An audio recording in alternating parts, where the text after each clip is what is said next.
김장이 끝난 다음 날 아침이었습니다. 부엌에서 밥 짓는 소리가 먼저 들렸습니다. 쌀이 씻겨지고 냄비가 불 위에 올라갔습니다. 뚜껑이 닫히는 소리가 짧게 울렸습니다. 아무도 말하지 않았습니다. 말이 필요 없는 아침이었습니다. 마당에는 어제 쓰던 대야가 그대로 놓여 있었습니다. 김치 국물이 말라붙은 자국이 바닥에 남아 있었습니다. 장독대 옆에는 헝겊이 접혀 있었습니다. 밤새 누군가가 닦아놓은 흔적이었습니다. 시어머니는 마루에 앉아 있었습니다. 두 손을 무릎 위에 올려두고 앞마당을 오래 바라보고 있었습니다. 며느리는 그 모습을 보고도 부르지 않았습니다. 국을 한 번 저었고 불을 조금 줄였습니다. 어제의 장면이 머릿속에서 다시 지나갔습니다. 김장독이 기울어지던 순간, 뚜껑이 굴러가던 소리, 눈 위로 김치가 쏟아지던 장면. 그때도 시어머니는 말하지 않았습니다. 화를 내지도 않았고 손을 뻗지도 않았습니다. 며느리는 그 침묵이 자신을 더 불안하게 만든다는 걸 알고 있었습니다. 한마디쯤은 나올 거라 생각했습니다. 하지만 끝내 나오지 않았습니다. 그날 밤 시어머니는 불을 일찍 껐습니다. 며느리는 잠들지 못했습니다. 아침이 되었고 집은 아무 일도 없었던 것처럼 움직이기 시작했습니다. 밥상이 차려졌습니다. 숟가락이 놓였고 젓가락이 가지런히 놓였습니다. 하지만 아무도 먼저 앉지 않았습니다. 아들은 출근 준비를 하다 말고 거실에 멈춰 섰습니다. 공기가 달라졌다는 걸 느꼈기 때문입니다. 아들은 묻지 않았습니다. 이 집에서는 묻지 않는 것이 대답일 때가 많았기 때문입니다. 시어머니는 밥상 앞에 앉지 않았습니다. 며느리도 마주 앉지 않았습니다. 그날 아침 밥은 식었고 국에서는 김이 사라졌습니다. 그날 이 집은 밥을 먹지 않았습니다. 점심 무렵이 되어서야 시어머니는 부엌으로 내려왔습니다. 남은 국을 데우지도 않았습니다. 밥을 새로 짓지도 않았습니다. 싱크대 앞에 서서 컵 하나를 씻었습니다. 물소리가 조용히 흘렀습니다. 며느리는 그 뒷모습을 보며 어제를 떠올렸습니다. 항아리를 들고 오던 손, 무거운 무게를 버티던 팔, 아무 말도 하지 않던 얼굴. 그때 며느리는 그 침묵을 무시라고 생각했습니다. 자신을 내려다보는 태도라고 생각했습니다. 하지만 오늘의 침묵은 달라 보였습니다. 시어머니는 밀어내는 사람처럼 보이지 않았습니다. 무언가를 붙잡고 있는 사람처럼 보였습니다. 며느리는 김치통을 정리하다가 헝겊을 발견했습니다. 김칫물이 묻은 헝겊이었습니다. 시어머니가 밤에 혼자 닦아놓은 것이었습니다. 며느리는 그제야 알았습니다. 어제 쏟아진 김치를 시어머니가 혼자 치웠다는 것을 말하지 않고 부르지 않고 도움도 청하지 않고 그날 저녁 며느리는 먼저 밥을 차렸습니다. 김치 대신 나물을 올렸습니다. 시어머니는 밥상 앞에 앉았습니다. 말은 없었습니다. 하지만 숟가락을 들었습니다. 밥알이 부딪히는 소리가 났습니다. 국을 뜨는 소리가 이어졌습니다. 그 소리는 어제 하루 종일 듣지 못했던 소리였습니다. 아들은 그제야 밥을 먹기 시작했습니다. 아무 말도 하지 않았지만 그 역시 느끼고 있었습니다. 이 집에서 무언가가 달라졌다는 것을. 그날 밤 며느리는 처음으로 시어머니의 방문 앞에 섰습니다. 문을 두드리지도 않았습니다. 들어가지도 않았습니다. 그 앞에서 잠시 숨을 골랐습니다. 그리고 돌아섰습니다. 지금은 말하지 않는 것이 더 필요하다는 걸 알았기 때문입니다. 며칠 뒤 마당에는 다시 장독이 세워졌습니다. 어제보다 조금 더 반듯하게 놓였습니다. 시어머니는 장독 하나를 살짝 밀어 위치를 맞췄습니다. 며느리는 옆에서 고개를 끄덕였습니다. 김장은 다시 시작되지 않았습니다. 하지만 집은 다시 숨을 쉬기 시작했습니다. 며느리는 마당 한쪽에 놓인 빈 대야를 들었습니다. 대야 바닥에는 김치 국물이 얇게 남아 있었습니다. 며느리는 물을 받아 대야를 씻었습니다. 거품이 올라왔고 차가운 물이 손끝을 스쳤습니다. 그 순간 며느리는 문득 생각했습니다. 어제 넘어졌던 건 장독이 아니라 자신의 마음이었을지도 모른다고. 며느리는 고무장갑을 벗지 않은 채 잠시 멈춰섰습니다. 마당 끝에서 시어머니가 장독대를 보고 있었습니다. 시어머니는 뚜껑 하나를 들어 올렸다가 다시 닫았습니다. 아무 말도 없었습니다. 그런데도 그 동작이 마치 말처럼 보였습니다. 이 집에서는 말이 늘 부족했고 동작이 늘 많았습니다. 며느리는 용기를 내어 가까이 갔습니다. 어머니, 시어머니는 고개를 돌리지 않았습니다. 하지만 손이 멈췄습니다. 그 멈춤이 대답처럼 느껴졌습니다. 며느리는 한 번 더 숨을 고르고 말을 이었습니다. 저 어제 그 말을 끝까지 못했습니다. 시어머니가 먼저 말했기 때문입니다. 괜찮다. 늘 듣던 말이었습니다. 하지만 오늘의 괜찮다는 대화를 끝내려는 말이 아니었습니다. 그저 지금은 여기까지 하자는 말처럼 들렸습니다. 며느리는 고개를 끄덕였습니다. 그리고 더 말하지 않았습니다. 시어머니가 원하는 속도가 있다는 걸 느꼈기 때문입니다. 며느리는 부엌으로 돌아와 칼을 들었습니다. 물을 썰었고 파를 썰었습니다. 도마 위에서 칼소리가 규칙적으로 났습니다. 그 규칙이 마음을 조금 안정시켰습니다. 그러다 며느리는 손을 멈췄습니다. 자신이 왜 이렇게까지 조심하고 있는지 문득 이상했기 때문입니다. 예전 같았으면 서운함을 더 크게 부풀렸을지도 모릅니다. 억울함을 더 붙잡았을지도 모릅니다. 하지만 지금 며느리는 서운함을 붙잡고 싶지 않았습니다. 그날 이후 며느리는 알게 되었습니다. 서운함은 오래 붙잡을수록 꼭 이겨야 한다는 마음으로 변한다는 걸요. 그리고 그 마음은 결국 관계를 다치게 한다는 걸요. 며느리는 다시 칼을 움직였습니다.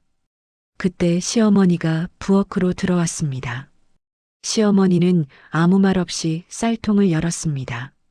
며느리는 얼른 말했습니다. 어머니, 제가 할게요. 시어머니는 쌀을 계량컵으로 떠서 조용히 씻기 시작했습니다. 그리고 짧게 말했습니다. 같이 하자. 그 말에 며느리는 손끝이 멈췄습니다. 같이 하자. 그 세 글자가 며느리에게는 무겁게 들렸습니다. 책임을 나누자는 말 같았고 관계를 나누자는 말 같았기 때문입니다. 며느리는 고개를 끄덕였습니다. 네. 그 짧은 대답이 이 집의 새로운 시작처럼 느껴졌습니다. 그날 저녁 아들이 조금 일찍 들어왔습니다. 현관문이 열리고 닫히는 소리가 들렸습니다. 아들은 거실에서 잠시 멈췄습니다. 집안이 조용했기 때문이 아니라 조용함이 달라졌기 때문입니다. 아들은 부엌을 바라봤습니다. 며느리가 국을 저었고 시어머니가 밥을 푸고 있었습니다. 아들은 그 장면을 보고 말을 잃었습니다. 이 집에서 두 사람이 함께 부엌에 있는 장면은 언제나 있었던 것 같지만 사실은 자주 없었습니다. 시어머니는 혼자 했고 며느리는 혼자 했고 아들은 그냥 지나갔습니다. 아들은 조심스럽게 물었습니다. 뭐 도와줄 거 있어요? 며느리는 대답하지 못했습니다. 그 말이 너무 낯설었기 때문입니다. 시어머니가 먼저 말했습니다. 젓가락 놓아라. 아들은 얼른 젓가락을 꺼내 놓았습니다. 그 행동이 사소해 보였지만 그날의 아들은 처음으로 집안의 한 사람처럼 움직이고 있었습니다. 밥상에 앉았을 때 며느리는 일부러 김치를 가운데 두지 않았습니다. 김치는 옆으로 두었고 국을 가운데 두었습니다. 그건 작은 배치였지만 며느리에게는 큰 선택이었습니다. 김치는 어제의 상징이었고 국은 오늘의 선택이었기 때문입니다. 시어머니는 아무 말도 하지 않았습니다. 하지만 김치를 찾지 않았습니다. 그 침묵은 왜 김치를 안 놓았니가 아니었습니다. 그저 받아들이는 침묵이었습니다. 아들은 밥을 뜨며 조용히 말했습니다. 엄마. 시어머니가 고개를 들었습니다. 아들이 이어 말했습니다. 나도 어제 좀 이상했어. 그 말이 어색하게 떨어졌습니다. 아들은 말을 잘하는 사람이 아니었습니다. 하지만 그 말의 방향은 분명했습니다. 아들은 며느리를 잠깐 봤고 다시 시어머니를 봤습니다. 나도 좀 더 빨리 알아봤어야 했는데. 며느리는 숟가락을 내려놓았습니다. 그 말이 사과인지 고백인지 다짐인지 몰랐지만 하나만은 알 수 있었습니다. 아들이 이제 중간에 숨지 않겠다는 뜻이라는 것을. 식사가 끝난 뒤 시어머니는 자리에서 일어났습니다. 그대로 방으로 들어갈 줄 알았는데 시어머니는 마당으로 나갔습니다. 며느리는 그 뒤를 따라갔습니다. 시어머니는 장독대 앞에서 멈췄습니다. 그리고 천천히 말했습니다. 다음 김장은. 며느리는 숨을 들이켰습니다. 시어머니가 말을 꺼내는 건 드문 일이었습니다. 시어머니가 이었습니다. 내가 하고 싶은 방식으로 해라. 며느리는 고개를 들었습니다. 제가요. 시어머니는 고개를 끄덕였습니다. 그래. 김장도 집안일도 내가 정해라. 그 말은 허락이 아니라 권한이었습니다. 며느리는 그제야 알았습니다. 이 집에서 처음으로 자기 자리를 받은 순간이라는 걸요. 며느리는 울고 싶었지만 울지 않았습니다. 울면 이 장면이 너무 가벼워질 것 같았기 때문입니다. 시어머니는 마지막으로 덧붙였습니다. 대신 며느리가 숨을 멈췄습니다. 시어머니의 목소리가 낮게 이어졌습니다. 넘어지기 전에 말해라. 그 한마디에 며느리는 입술을 깨물었습니다. 시어머니도 알고 있었습니다.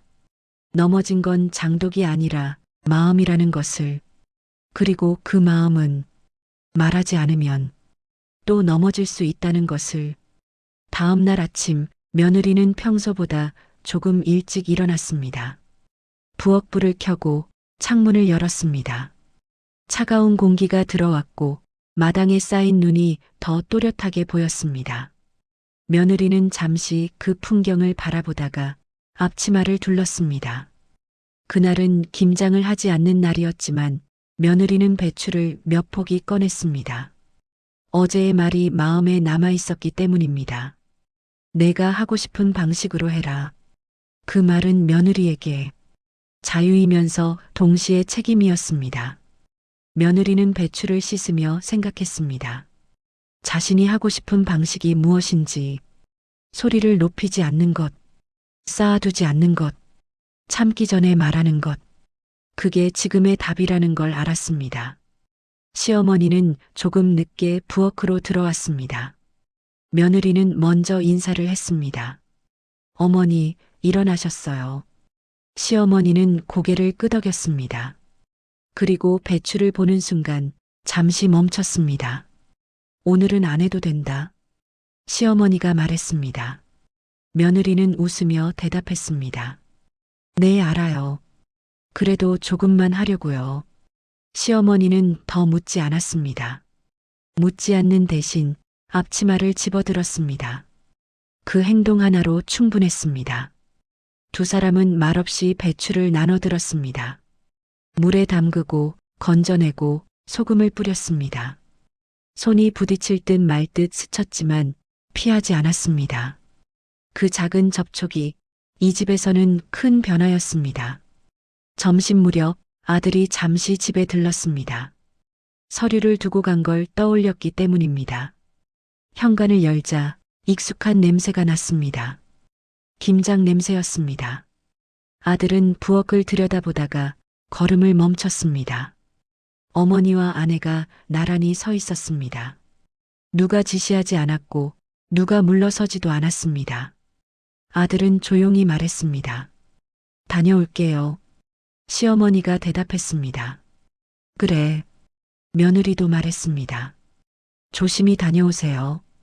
그 짧은 대화가 아들에게는 오래 남았습니다. 집이 집 같아진 순간이었기 때문입니다. 아들은 문을 닫으며 생각했습니다. 이 집에서 이제 누군가 혼자 버티지 않아도 되겠다고. 해가 기울 무렵 김장은 끝났습니다. 많지 않았고 크지도 않았습니다. 하지만 충분했습니다. 시어머니는 김치 한 조각을 집어 며느리에게 내밀었습니다. 먹어봐라. 며느리는 고개를 숙여 김치를 먹었습니다. 짜지도 않았고 싱겁지도 않았습니다. 딱 지금 같았습니다. 시어머니는 천천히 말했습니다. 살다 보면 독이 넘어갈 때도 있다. 그때마다 붙잡으려고만 하면 사람이 먼저 다친다. 며느리는 고개를 끄덕였습니다. 시어머니의 말이 이어졌습니다. 넘어졌으면 다시 세우면 된다. 말하고 같이. 그날 마당에는 장독이 반듯하게 서 있었고 눈 위에는 더 이상 김치 자국이 없었습니다. 집안에서는 밥 짓는 소리가 났습니다. 그리고 며느리는 알았습니다. 이 집의 김장은 이제 매년 반복되는 일이 아니라 서로를 확인하는 시간이 되었다는 것을. 어른의 선택은 늘 소리 없이 이루어집니다. 그리고 그 침묵이 다음 세대가 넘어지지 않고 걸을 수 있는 길이 됩니다. 그날 이후 집은 눈에 띄게 달라지지 않았습니다. 아무도 크게 웃지 않았고 누구도 울지 않았습니다. 하지만 며느리는 알 수 있었습니다. 공기가 달라졌다는 것을.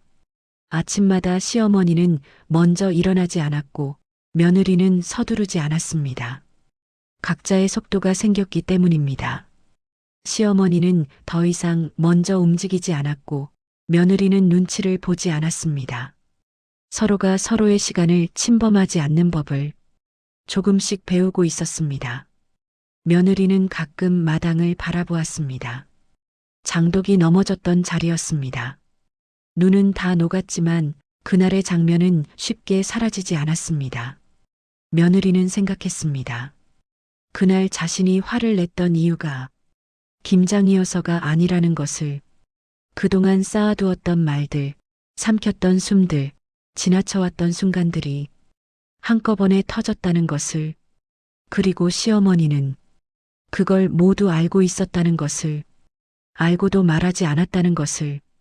어느 날 시어머니는 며느리에게 물었습니다. 불편한 거 없냐? 그 질문은 처음 듣는 질문이었습니다. 며느리는 잠시 망설이다가 대답했습니다. 가끔은요. 시어머니는 고개를 끄덕였습니다. 그럼 말해라. 그 말은 명령이 아니었습니다. 부탁에 가까웠습니다. 며느리는 그제야 깨달았습니다. 시어머니도 이 집에서 혼자 버텨왔다는 것을.